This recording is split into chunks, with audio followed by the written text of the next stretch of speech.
right, man, we're here, podcast number 3, episode number 3, the Levee Sessions. I'm Tracy Good with Blake Cook, otherwise known as Blaze Cools. But we're excited today. We got 2 very important people. We scour the earth finding people that will help us bring value to our listeners and viewers. And today we've landed on 2 gems, Jeremy Dollar and Chris Worsley. Welcome, guys. Hello. What up? Hey there. Very excited. We're VIPs, Chris. Yeah. It feels good to be called that. How's it going, guys? Great weather today. How y'all doing? Everything good? Everything is great. New year, new y'all. Yeah. That is for sure. Fabulous new year. Goodbye, 2019.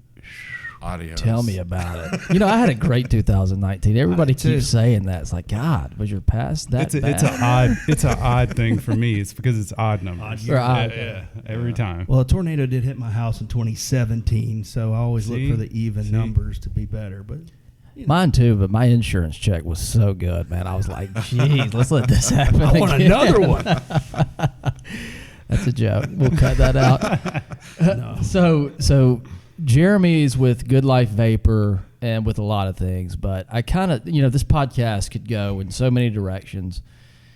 Both of you guys are extremely intelligent, and, at some point we got to talk about the green stuff, and I don't mean money, but we're going to start off with talking about just how you got to where you are. So I remember you were in a band. It was a growing band. Everybody loved this band. At some point, you turned into an entrepreneur. Can you kind of go back there and tell me how that journey panned out? Yeah, sure. So I think, first off, thank you guys for having me. But I think leading up to Good Life, it was like a lot of just chaos, and things that I didn't quite understand were business at the time. Like, I didn't understand that I had any sort of business skills. But all the way back to those band days, we never hired booking agents I say hired, we never were approached by them. We had management and things like that, and I learned a lot from the people that I dealt with during that, and through booking the band and figuring out the ins and outs of how monetization works within a band and things like that, it left kind of an imprint on me, but I never took advantage of it at the time. I actually went to the military base here in town, and I was a senior IT tech for the Defense Logistics Agency, and I hated every minute of it. I couldn't stand waking up and going to work. I was always late. I mean, my bosses had to be saints because I lasted like years out there, and I don't know how I did. Because I was the worst employee. I've been fired from every job that I've ever had.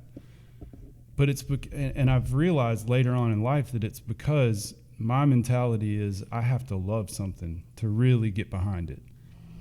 So fast forward a few years, and it's a kind of a funny story. I met this girl, and she was a neighbor of mine, and I was just, she was gorgeous, and I remember when I had introduced myself and started talking to her, she was so turned off by the fact that I was a smoker. And I was like, oh, man, I can't let this stupid thing mess this up. I'm a romantic at heart. So I ended up going to work the next day, and I was talking to my coworker about this situation, and he was like, have you ever tried this vapor thing? And at the time, no one knew what it was. You couldn't even get it in gas stations. So I said no, and I looked it up, and he had brought me one of his old ones the next day, and I was already 3 days into quitting smoking at this time, so I was ready to fight somebody. It was horrible, but I took one little draw off of it, and I was just that instant gratification of feeling like I had smoked a cigarette. And I remember I had like $100, $200 in the bank or something like that, and I left work that day and went to a vape shop in town. And hindsight, is always 20/20, and I look back and I'm like, damn, I got ripped off, because I know what it all costs now. but I spent every dollar I had in that store, and that was how committed to, I just it was this game-changing technology for me. It's like, how is this possible that I take one puff off of this and I'm fine? Like, I don't ever want a cigarette again. So I started vaping that day, and around town it was kind of like this real niche amount of people that were doing it. Like, the store wasn't crazy successful or anything like that. Very few people knew what it was. The company that I went to, where I bought my first e-cig, they had a very limited selection. It was very basic flavors, like a melon and a tobacco and a mint. Very basic. And I was like, there's got to be more out there. So I started to look it up, and I found this company called Pink Spot Vapors out of Las Vegas. And they had these crazy names for flavors and these pictures on their website that just made it look so good. And I ordered it, and I love Pink Spot now. And if Pink Spot hears this, I apologize. Or if it ever gets back to Pink Spot, I apologize. But I didn't like the flavors. No, it will. This episode brought to you. I didn't by like Pink it at Spot. all, and I had started to research other companies, and I would order, and I would just put this money into these things, and then before you know it, I had this huge collection, and I didn't like any of it. So, me being who I am, like, I've always made, like, when I smoke cigarettes, I rolled my own cigarettes. When I drink coffee, I like to, like, find beans that I love, and like, I'm very meticulous about making things for myself.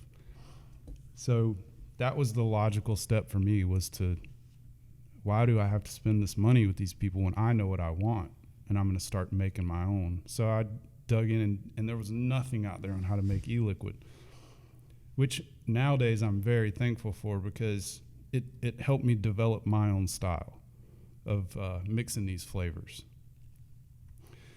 So I put $150, which I'm sure at that time was my last $150. I put it into these flavors and started making my own. Well, I had the idea of finding out who's vapors in the area, because it's like, I don't know if you guys remember earbuds. Like, when they first came out, everyone was like, this is so stupid. Who is going to put earbuds in their ears? And now you can't see a person without them. Right. So I kind of had this idea that I could find these people and I could grow this community. And it would just be nothing more than just us hanging out, meeting new people, having friends, things like that, trading juices and trading devices and things like that. Well, I passed out some of my liquids at this first event that we had, and before you know it, I'm getting calls, like, when I leave the event, hey, this person's vapor and they love this flavor, and I only had 4 flavors. I was like, okay, yeah. And then BioBuzz reached out to me on Slappy, and they wanted some, and they ordered like $300 worth, and then this person wanted, and it was just like, all of a sudden I started having these people that I kind of knew come to me, and I still didn't think of it as a business at all. I mean, I named it Good Life Vapor off the bat because of the city that we're in, the Good Life City. I'm a huge hometown person. I believe fully in our city. I love our citizens. A lot of people don't like it here. I actually really enjoy it here. I think that the community is a great community. I don't necessarily like everyone knowing everyone's business all the time, but, give and take. So, that's where it started. And then I had actually said, okay, let's try this. And I put it out on a website, and it did nothing. Like, it went nowhere. And then the sales kind of fizzled out from that meet. And I was just like, dang, I thought I had something. So I had ended up 2 months later closing down the website because I couldn't afford it, and, and just stopping. Well, then I had a friend that somehow one of these bottles got to him, and he was a pretty big voice within the vape community, but I had no idea who these people were. And he's like, why did you close? I have to have this juice. I said, dude, just tell me what you want, and I'll send it to you. And I ended up using my last bit of flavoring from that $150 to just give him as big a bottle as I could. And so this is the last one I'll make. Here you go. he went, when he got it, and he went and put it on Facebook forums and groups and pages and Reddit and everywhere he could. He's like, look at what this guy did. You know, he closed his website, but I told him that I wanted this liquid, so he sends me like liters of it. And before you know it, I'm getting messages and emails saying, open your website back up. We want to order this juice. Like, that's how much his words meant to his followers. Wow. So I did. I put it back up, and I went to sleep that night with no orders, no hope. You know, it's just like, it's just going to fizzle out again. Well, I woke up to 130 orders the next day. Good gracious. Merry Christmas. Yeah, I mean, but it was still a huge problem. I'm broke. So how do I finance these orders? I don't have help. There's no way I'm going to have a 2-day turnaround because I work, 10 hours a day. So it was like this huge problem right off the bat with this business. And at this point, I'm like, screw it. Let's risk it all again. So I took my next paycheck. I emailed every single customer. I was like, this is small batch. This is, craft. Like, just give me a week. And I promise you won't be disappointed. And I mixed every bottle by hand. And I remember I asked a friend to help, and I had given her some money just to come and help me out. And we'd shipped it off, and we waited. And the next day, like clockwork, 100 plus orders. And it just snowballed from there. And before you know it, I got 4 people in this 1-bedroom apartment, and we're all just jumping over each other. There's boxes of like supplies and materials. I couldn't even sleep in my bed.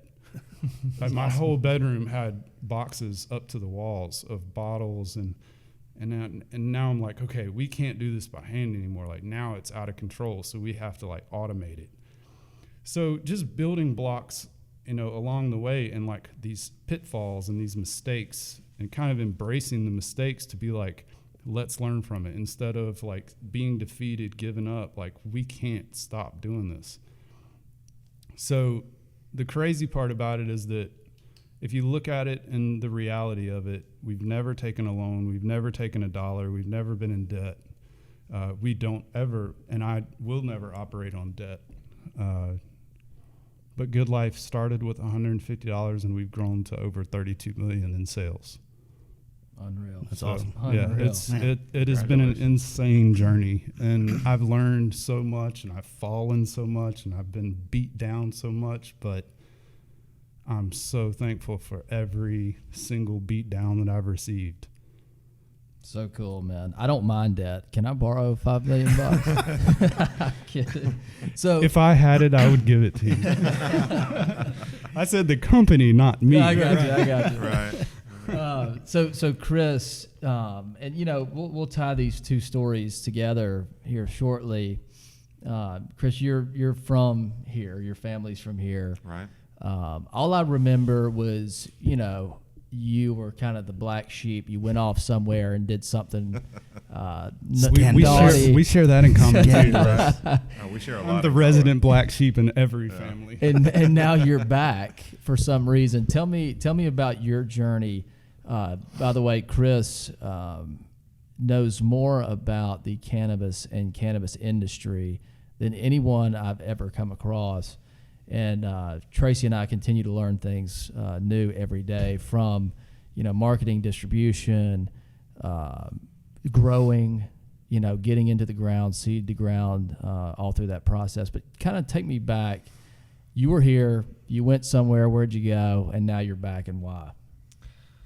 Well, I was originally from here, and then I lived in Athens for a while. And then one day in Athens, I lost my job as a liquor salesman, and I had found cannabis early on in life to help treat, common ailments from all of my, activity. Got no snow skiing accident, etc.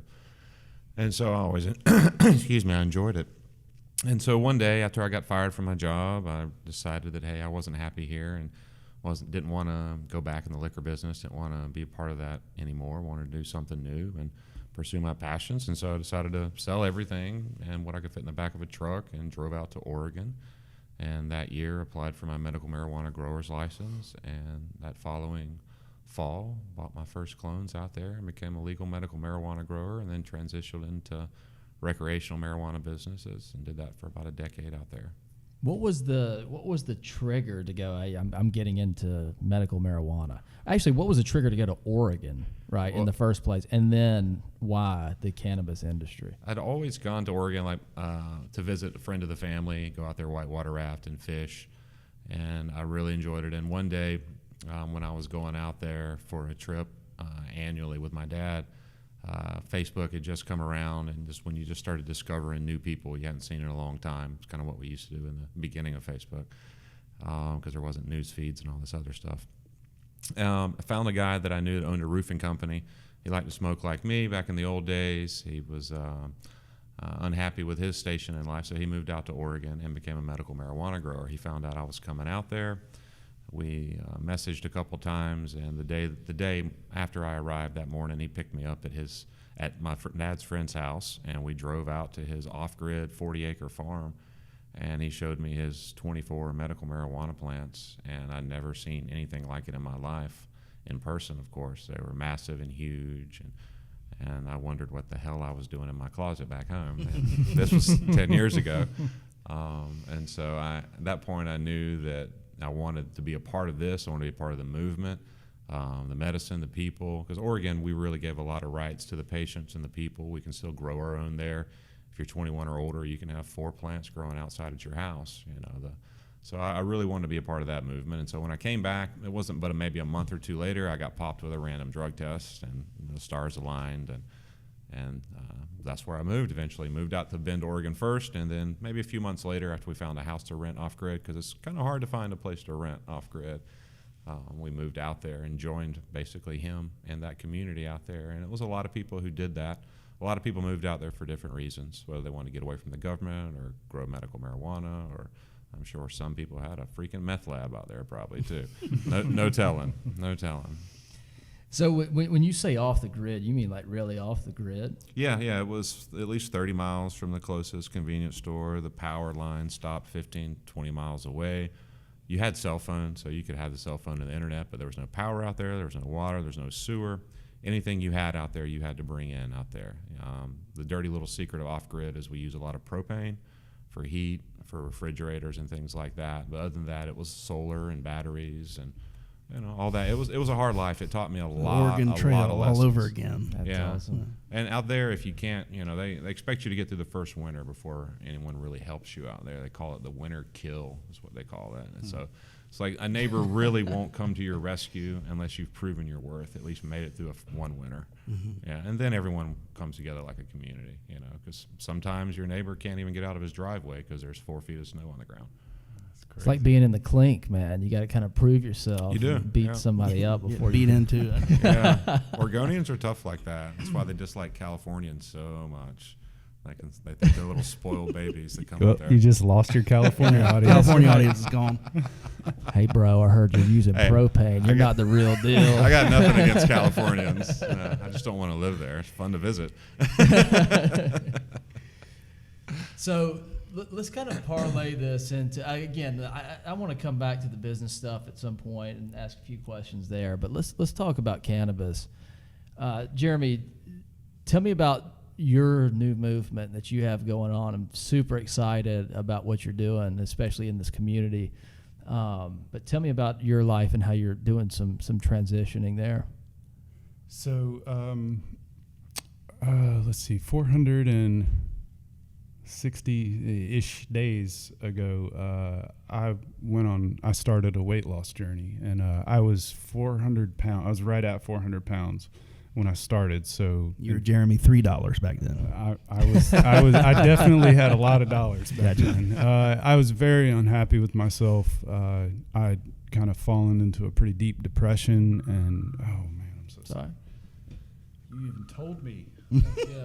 I kind of got thrown into this depression, anxiety-ridden state, and I didn't want to leave the house, and I wasn't productive, and I couldn't think clearly. And my intelligence, like I hold intelligence to this just extremely high standard for myself. I always want to learn, and I knew there was problems when I stopped caring about things, and I started to get into the political side of things, and the noise, I call it the noise out in the world. You know, it's never broken through and distracted me, but all of a sudden I'm finding that these things are just making me anxious. And so I kind of made the decision that I'm tired of being unhappy. I'm tired of being like this. So I wanted to change. And I started on September 28th, it's the day after my birthday.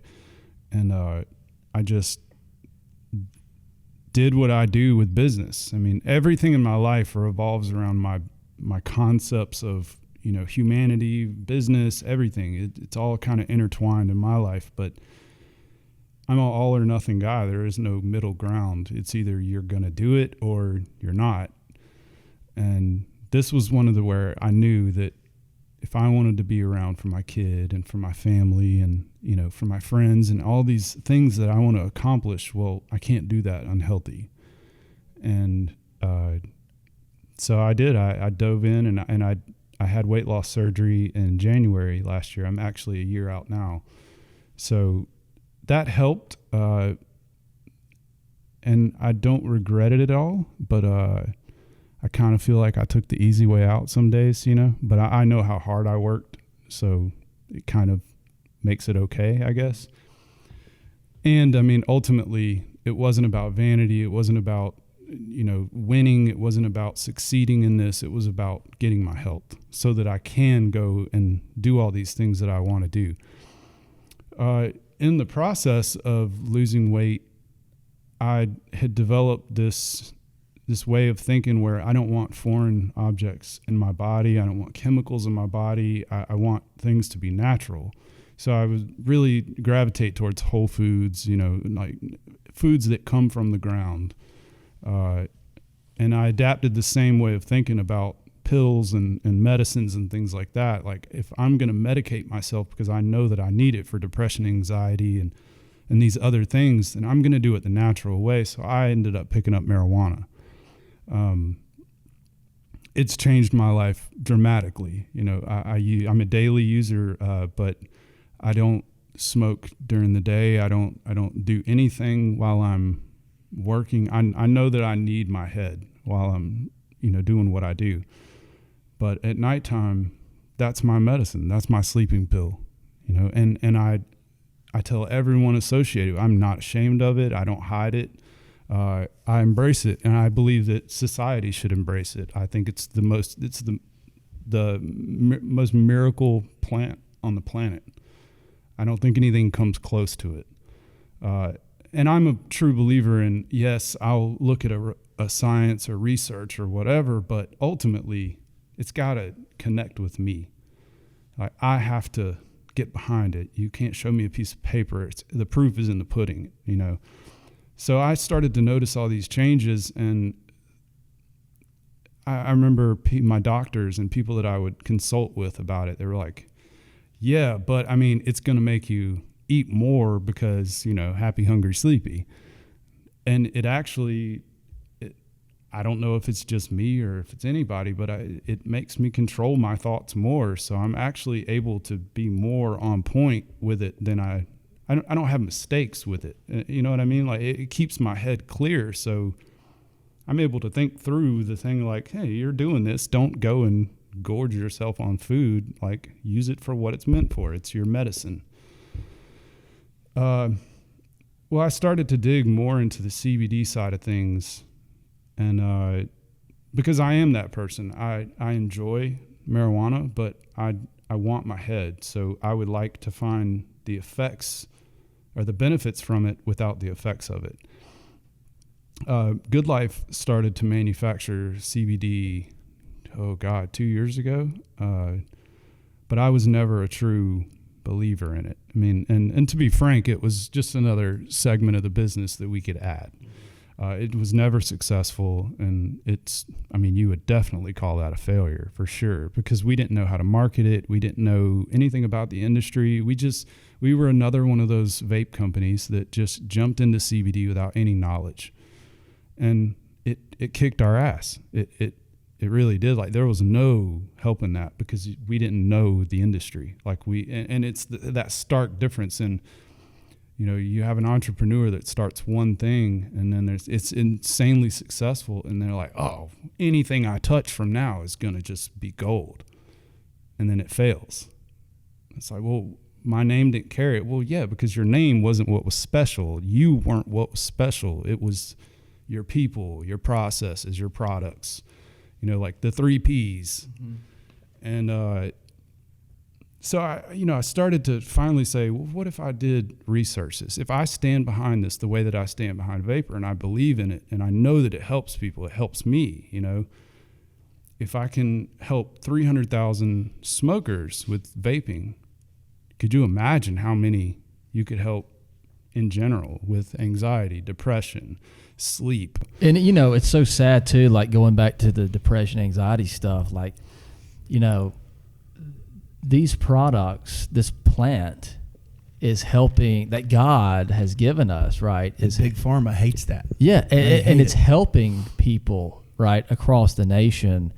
And it's so sad that there's so much red tape between you and this plant and something that is natural, that's truly medicine. Well, and rhetoric, too. Why is this a blue and red subject? You know, why? Right. This is a green subject. You know, this is about tax dollars. This is about economies. This is about, and this is about legislations, about public health. These items are things that citizens care about. Mm-hmm. Government doesn't care about that at all. And that's the harsh reality of my role in all of these things, is that I've had to sit across the table from the FDA director. I've had to do these meetings with government officials and Washingtonians or whatever they're called.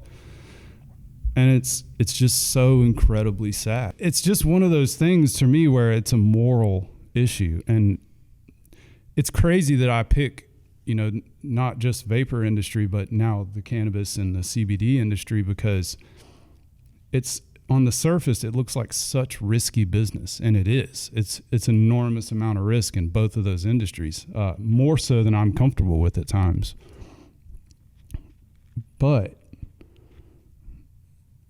is there a higher purpose for those of us that are lucky enough to be in the position to help a large amount of people? Should we squander this opportunity because of risk? And that's what I battle with on a daily basis. Is where's the risk, where's the reward? But I'm not looking at it in a reward in terms of monetization. I truly believe that if you do anything for money, you should go ahead and call it quits, because there's no satisfaction in that. You know, I believe that my purpose in life was to be put here to help people. Every job that I've ever had, my heart, even my kid is this way. You just, you give, you know, you help, you don't hold anyone to any kind of judgment or anything like that. There is no color, there is no race, there is no sexuality, there's none of that. It's people, there's humans. So everything that I do lines up with that idea, you know, down to music. You know, it makes people feel good. It gets them out of their head. It gives them a chance to just lose themselves for a minute, you know, and to hear a song and to relate to that song and know that it might not be intended for what, you know, like my intent might have been this situation over here when I wrote that song, but it's crazy. You can put a song on and anyone can relate to it, and they can needle it apart to match whatever their situation in life is at that time. And, you know, so there's always this help aspect to everything I do. I was help desk technician, you know, IT technician. Their sole purpose is to help people, you know, and every job that I've ever landed in, it is what it is. It's service. So this falls right in line with that. And I couldn't ignore that fact. And when I started to research and I started to believe in the product, I had the idea that I wanted to take it a step further than what normal CBD vendors do. Yeah, we believe in the products, but you're just putting it out there, just hoping a whim that someone will buy it. So I started to research farms to try to get suppliers in place, because I'm taking everything I learned from the vapor industry and I'm saying, where did I have problems in the beginning? You know, where did I fall down? Where did we have to answer questions that we didn't know the answers to? So we went to formula on it, and we went to square one, and we said, I said, this is a big ask, of my staff and the people around me. I said, but we're going to do this. Like, we're going to invest into a farm. I'm going to find a farm. I'm going to find a good product.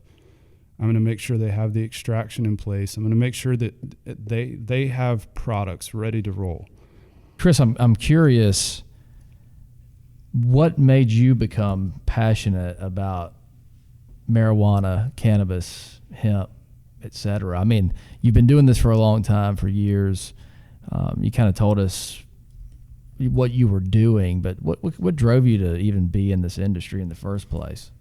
It's a very similar story to Jeremy. You have to have a personal connection, and I think anyone who's in this industry, the cannabis industry, that's really good at it, is passionate about it, has a personal connection to the plant. And to me, it just started. I was really overweight. I was unhappy. I ate unhealthy. I became aware of myself and my body. I started working out, started paying attention to what I ate, got interested in organic foods, all of those things, and I just eventually started smoking pot for pain, and it worked, and it improved the quality of my life instead of taking away from my life like a lot of these medicines do. And I felt like it was horribly wrong, like the government had been lying to me my whole life since I was a 80s baby, telling me this is my brain on drugs is a bunch of BS. It's like I'm more productive, I'm happier, I'm healthier. And, it made me understand the balance that food is supposed to be fuel, it's supposed to be medicine when you eat properly. And your medicine should be available to you, and it should be in its purest and natural form that you could find. And this plant just felt like it was meant for me, and this was what I enjoyed.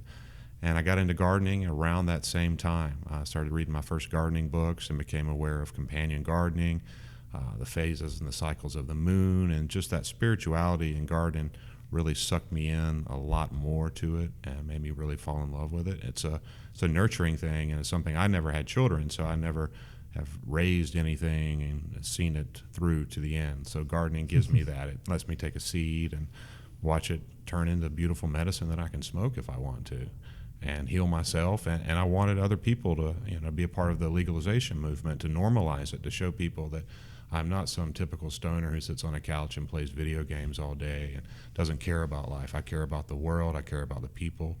And getting in that industry taught me that there was nothing more rewarding than creating something with your own two hands that you can make a nickel at or $1 at or whatever, but at the same time you make the world a better place by improving the quality of life for your customers. And just maybe fall in love with all that. Is awesome. And how do you ease into that when you're, and this is for both of you, how do you ease into telling someone who's heard what we've heard all of our lives, that, hey, that's bad, and all of a sudden I've got a 72-year-old guy with a painful knees, he's saying, I'm putting this salve on my knees and it works. You just have to, like Jeremy said earlier, the proof's in the pudding with things like this. Once you get it in someone's hands and give them a personal testimony or of a friend or a family of you and let them try it, you can literally watch the light bulb go off in their eyes. You can see that look in their eyes that's kind of disconcerting, that's kind of looking down their nose, to 5 minutes later their eyes are open and they're ready for the next thing. To back up just a little bit, explain to me, or the audience, right? So I've learned a lot about this subject too, and I think that obviously this subject in general is still taboo, right? For some reason it's still taboo, and I think that those walls are coming down. But can you explain to me the difference between hemp and marijuana, right? So what Jeremy's talking about selling is more on the hemp side, CBD side, and not medical marijuana at this point. But obviously that can transition into that. But tell the audience what the difference between hemp and marijuana is. Well, real quick, simple terms, it's the same plant. So it's the cannabis plant. It's all the same plant. According to the way the laws are written by the federales. Washingtonians. Yeah, Washingtonians. They've been called worse. Probably made up. Marijuana is anything that's over 0.3% of THC, which is 0.3% THC. Hemp is anything that's 0.3 or less. That's it. So, what Jeremy is talking about is hemp that has THC less than that 0.3%, but it has a much higher cannabinoid or CBD profile in it, which is what he's going to extract for his medicine. Whereas the minors, the important stuff that's kind of overlooked in the plant. Right. Yeah. So the feeling like, going back real quick, you were talking about anxiety and depression, and when I was in my 20s, I had big bouts of that. And I think it's just personality, it's just I'm a thinker, right? And a lot of entrepreneurs are. They're just thinkers. You're always inside of your head. And until you've gone through pain, right, you're like, how do you take down the walls and the taboo? Well, it's pain, right? When you go through pain, especially mental pain, you'll do anything, right? You'll do anything. And we've had friends who have done anything, right? Which is taking a worse route, right? That we wish too extreme. Wish that they would have or could have had these opportunities to use this medicine, right?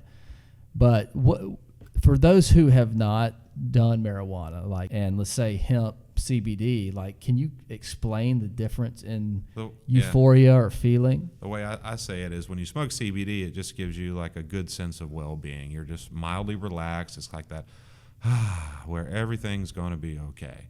And when you smoke marijuana high in THC, I mean, you can get hypersensitive, you get euphoric, you can talk too much, you can get a little anxiety if you smoke a little too much of it, if you're not used to it. So it's a total different buzz, whereas CBD really isn't a buzz. It's just a relaxed feeling, good sense of well-being. And as Georgia becomes they just now started with their hemp laws and everything. That's part of what your business is with Cannabis Consulting. You're teaching farmers how to do it the right way, because someone could literally go out and spend a lot of money on land, seed, getting everything ready, and ruin their entire first crop because they didn't know how to do it the right way. They didn't ask an expert. And I think that's part of your mission. You guys are talking about how y'all have actual reasons for being here to help people. And on the growth side, on the health side, you guys are kind of a 1-2 punch. Explain what that process looks like, going to a farmer and trying to help them, 50,000 foot view, what it looks like to help them start the right way. And how can you mess up? And where do you mess up? Sure. Well, it's easy to mess up for something you've never done before, because there's probably been 3 generations of farmers who have never seen hemp. They're soybean, peanut, corn farmers. They're row croppers. And so they've never really seen or grown hemp. They've only seen it on TV or et cetera. And it's just a little more hands-on than what they're used to. Traditional agriculture today it's pretty well scripted. They've got the SOPs, they've got the nutrient programs, they have everything that you need. You follow their guides, and it doesn't take a lot of thought. Whereas this is going to take a lot more thought, a lot more hands-on. The savvy farmer is going to be able to adapt, but someone who's not willing to learn and get outside of their comfort range isn't going to do well with the crop. And so, it's basically, I try to, basically a horticulture brush-up course on all the fundamental things that they may have forgotten because they're on the strict regime of Monsanto, where they don't even really look at the NPK ratio of their fertilizer or even care about their ingredients, because this worked last year, this is what they give me, this is what I pay for, this is what I'm doing. Well, it's different with this. You have to, there are we just approved pesticides for it. Nothing organic is approved for it. So you have to think out of a box, and it should bring back the old-time farmer who likes to fix up his tractor, the one who likes to not depend on the system so much and bucket. But if you don't do it right, you can lose everything. You could lose your family farm, and it's happened before. And that's why education is so important. It's important for the consumers so that they're successful in finding the remedy that they need with this plant for whatever ailment they may have, and it's successful for the manufacturing end to know how to manufacture it through the proper channels and the proper standards, and learn from our mistakes, and for the farmers to not make any mistakes, because that's where it comes from. The quality of that CBD flower is the medicine that you get in the end is dependent upon that. And so the farmers have to get a good start, because if we don't have farmers, we don't eat. If we don't have farmers, we don't have medicine. And as that oil makes its way through the chains to someone who's selling it, it's so important with the ratios to make sure everything is perfect from the ground to the time it's in the bottle. Well, not only that, but I know my partner and myself have used Chris and Cannabis as a huge resource for us, because we're dealing with our farmers and our extractors out in Colorado, and as much as we talk to them, there's something to face, and being able to know that my products are where they should be, because I have someone that I know I trust within the industry trying my products and telling me and giving me honest feedback about, I don't like this packaging. This product's amazing. I don't really know about this. I think you should go in this direction. So, it's cleared up a lot of my thinking in terms of the reseller and being the last link of the chain to the consumer. It's so important for me to know that I have quality backup in a consulting firm to let me know that I'm doing things the right way. Well, we live in the Bible Belt. I don't know if y'all are familiar with that or not. No, I haven't heard of that concept. Just from where we live and growing up in church, right? And I'm a believer. I'm a Christian, and somewhere along the way, right, we decided in the church that this stuff was wrong and bad for you and whatever. And I think there's still a little bit of that here. Yet we'll turn to pain meds, opiates or whatever it might be. Whiskey. Well, that's if you're Baptist, though, you go by yourself, right? Oh, okay. But, I just really hope that we make such a ruckus, and you guys make such a ruckus in the industry and kind of tear down those walls, that there's no more of that left, right? I mean, guess what? You can still be a Christian, a religious person, and smoke marijuana or it's a gift from God. Do CBD, right? Right. It's just crazy that ever came up in the first place. You're right. People will turn to alcohol first, and that somehow is okay. When you see every single day alcohol destroying people's health, people's marriages, their relationships with their life. friends. I mean, they die in car wrecks. Yeah. 400,000 a year, I think it is. Yeah, and I still, and I'm only 38 years old, but in my entire life, I've never heard someone go, you know what, he was smoking pot. And it just took it downhill from there. I think that was just something that was raised up in the 80s, probably with the anti-drug movement, and it just stuck for a while. But enough of that. Real quick, I want to talk about balance. So when I go to a 7-Eleven or Circle K or whatever, you walk in, there's so many CBD products. How do I know this stuff is regulated that I'm putting into my body? All right, we know that this stuff can be good for you, right, as medicine or yada, yada. How do I know what I'm getting? Is this stuff regulated like a candy bar or anything else that I would pick up? Certain states have enacted regulation that have been dealing with it for a while, but on a federal level, no, it's not regulated. But if you go to buy a CBD product, you should always ask for the certificate of analysis, which is going to be the test result, and it's going to have the lab and the name of the lab and the cannabinoid potency and the profile on it. So at least that way you can self-dose yourself and know what you're getting. Whether you're inhaling it or eating it, you need to know how many milligrams of CBD you're putting in, or you won't be able to dial it in next time, or you may take too much or not enough and think it don't work. So that's why education is so important. And do they have the time to educate their staff on that when they're busy pumping gas and selling cigarettes? And Jeremy, I think that's why you're so hypersensitive now to making the product right, because everyone knows it's not regulated, but you're going to come in at a high quality already. Well, and part of our way of thinking too is using our connections from my past with government is we want to legislate on behalf of it. We want to make sure that government has the full picture. I've dealt with Sanford Bishop for years now, and he's on the Farm Bill. So it's a matter of getting in his ear and finding out where government is with it, and then, crossing that boundary and saying, okay, how can we move this forward to where you have a better understanding of what it is, so that we don't have to depend on these, guerrilla style marketing techniques and things like that. We want to do it in the most legit way that we can. And, I would wholeheartedly agree with Chris. I would not buy a single product from anywhere unless I was able to see the lab results right there in the facility, because if they care that much, they're going to have that on hand. Yep. So the C word came up recently. The cancer word came up in some vaping issues over the last year. I I'm not real familiar with where that came from or what that was. You mean the lung illnesses? Yeah, the lung Okay. illnesses. Yeah. Maybe it wasn't cancer, but it was lung illness or whatever. Where did that come from? Are those stories real? What is that? Oh, I mean, I obviously don't know it case by case, but yeah, there's some truth to it, but not on the nicotine vaping side of things.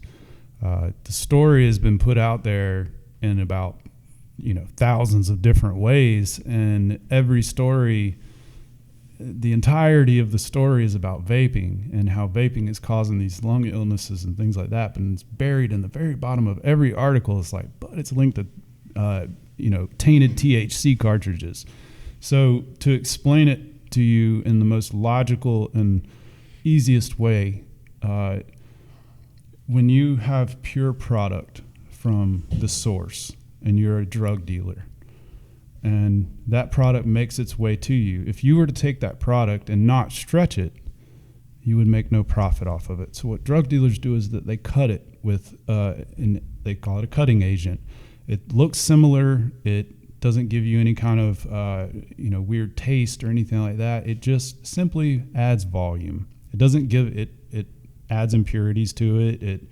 It can hurt you. If, let's say for cocaine, for instance, they're cutting it with glucose, it can give you diabetes, things like that. It's the same idea with THC. So they're getting the raw oil and they're cutting it with vitamin E acetate. And the reason they use that is because it's viscous, like cannabis is, like cannabis oil is, has the same color as cannabis oil. It doesn't add flavor. It doesn't add any kind of weird smells. It doesn't degrade the liquid at all. But when you vape an oil-based product like vitamin E acetate, it breaks down your lung tissues. Your lungs we are built as humans to absorb water-based items. Our entirety of our body is based on water. Oil and water do not mix. So when you vape these products with this vitamin E in it, or MCT, or any other kind of oil carrier that they're using to cut, it's gonna give you issues. It's gonna cause pulmonary issues in your lungs. So it's crazy that the vapor industry got so targeted on this, because this literally has nothing at all to do with nicotine, with freebase nicotine, with salt nicotine, with Juul, with anything. This is all political stunts. This is all putting out a narrative to hand over an industry to the 35% owner of the industry, being Juul. And if you look into who the shareholder of Juul is, there's Alteria. Mm-hmm. There's your tobacco company, 35% ownership share. And how much do they own of? And Altria Juul owns between 30 and 35% of the entirety of the vapor industry, is billions of dollars. Yeah. But Altria also owns what major labels? They have some cannabis companies too, I think. But they're involved with, what is it, Marlboro? Yeah, it's I'm not sure exactly which cigarette companies, but yeah, But they're the ones. largest cigarette manufacturer on the planet. What is Cannalux doing currently to combat this bad business? What, the bad actors in the Yeah, business? yeah. Well, you just try to educate. All you can really do is just properly educate people on it. And, as you're saying, the nicotine vapor industry had nothing to do with all of this vaping scare. I saw it coming months ago when I moved back to Georgia, and I saw all the black market vape cartridges that all these people had here. And it's like, you guys have no idea what is in this, what you are smoking. It's whatever they give you, what they tell you. They mock the packaging. They make it look like legitimate products, and it's not. Mm-hmm. So I know that it's these greedy dealers who are cutting their products and have no care in the world about their customer. They don't care if you're coming back or a repeat customer. They're just trying to stay out of jail. And so the black market is contributing to this crisis, where if it was legal and regulated, like the nicotine industry or the tobaccos or alcohol, you wouldn't have it. How many people went blind from bathtub gin before, alcohol and tobacco and firearms was formed? And I'm sure many people did. What's Balance doing to raise those standards like you were talking about in the industry? What are y'all currently doing now as you're moving into the market to make sure that you keep quality? For us, it's working very close with the farm, with the guys that own the farm. Making sure that the yield is there, the genetics stay where they are. Really monitoring everything from a lab standpoint of every batch that we get that goes into stores. We're going to make sure that they have third-party testing. We're going to make sure that our name is on that testing, that we send it in for testing. We don't want our customer to find a COA and have some random name that they don't recognize. We want to make sure that the product just stays consistent as it is, but we also want to get into the product development side of things. My partner and I have been talking a lot about actually working alongside with people like Chris and these people that have done their own products and that things that they feel are amazing that the market's missing. So we're going to those people and trying to find out where the holes are in our own business. Finding out what we haven't thought of, how we're going to put this out to the right people. But we also understand that with this model comes patience. This is a huge hurdle to get over with educating people. The model has never been done successfully that I'm aware of. Well, at least around here, I know for sure it hasn't been done successfully. CBD shop or store is a very risky move because it is so controversial and then there is a lack of education behind it. But I feel that if we do marketing the right way and if we can change a few people's lives with our products, then that's all we need. Awesome. If you could say let's say this video goes viral, this podcast goes viral. If you could say anything to the state right now, what would you say to the people, the legislators that are up there making laws right now? Somebody's in a room right now. It's such a hot topic, and they're together and they're talking. What would you want to say to those guys for the voice of the people? For once, do what's in the interest of the public, the people that elected you, the ones that you promised to put their interests first. It's a sad thing to see corruption and this pettiness and pork fat, or what do they call it, pork belly, that's in these bills and that's added for benefits of the politicians. For any up-and-coming politician, I would hope that you look at this as, I'm not going to take money from corporate entities. I'm not going to take money from rich investors, lobbyists, things like that.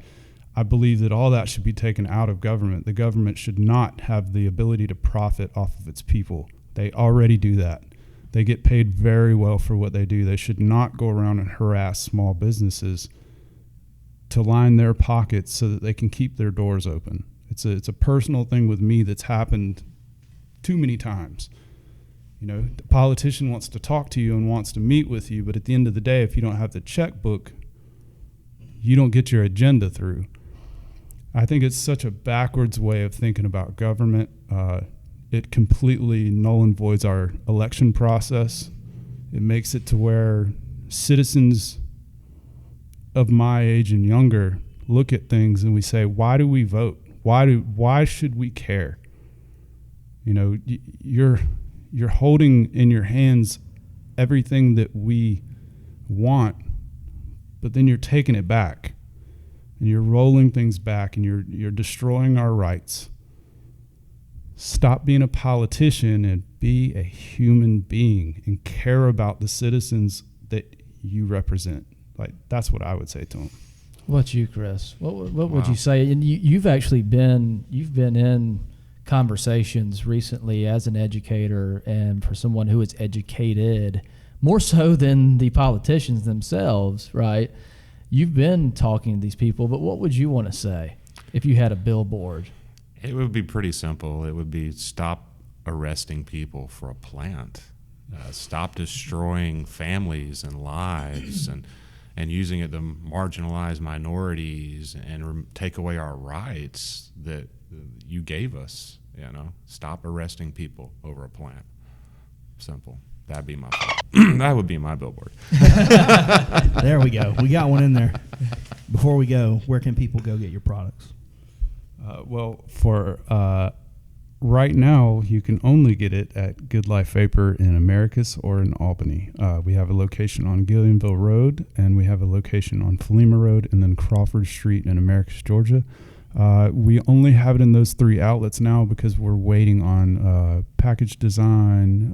We're going to some expos to make sure that we have the products in place, and we plan on rolling out our first store hopefully around March-ish. Everything's still kind of up in the air right now because we are working so hard with our suppliers, designers, marketing team, everyone that's involved. So we're hoping that come March, every product that we're working on will be available, which one product I just want to mention that I'm super proud of is our dog treats. For any dog animal lovers out there, we have worked with the farm. We've had verification from the farm that our dog treats are the first one ever to be approved by the AKC. Awesome. So we are extremely happy about that. I'm a dog owner and an animal lover, so I'm very, very proud of that. My dogs approve of your product. They love it. Yeah, CBD products work great on dogs with anxiety during 4th of July, during New Year's Eve with the fireworks. If you have to work all the time, it really just calms them. I've seen it just turn the most anxious, naughty little dog into a napping, happy little puppy. Yeah, my dog is like a human, right? I mean, like when That's you how mine leave, is. he's like, "What's up, man? You gonna leave me here for Yeah, real?" that's how Like, mine you is. Just hear him talking. Where do we find you? Where do we find you on the intranets, or how do we find out more about you? Well, I've got a couple, on social media. You can find us on Facebook and Instagram, and we do have a website, cannaluxusa.com. And, you can reach out anytime, give me a call. I'm always available, just like Jeremy. You guys are both power players. Tracy and I believe in what you're doing, and I can't wait to see what happens this year in 2020. It's going to be a good year. It is going to be a very good year, I hope. Thanks for coming on, y'all. Thanks, guys. Thanks Thank for you. having us.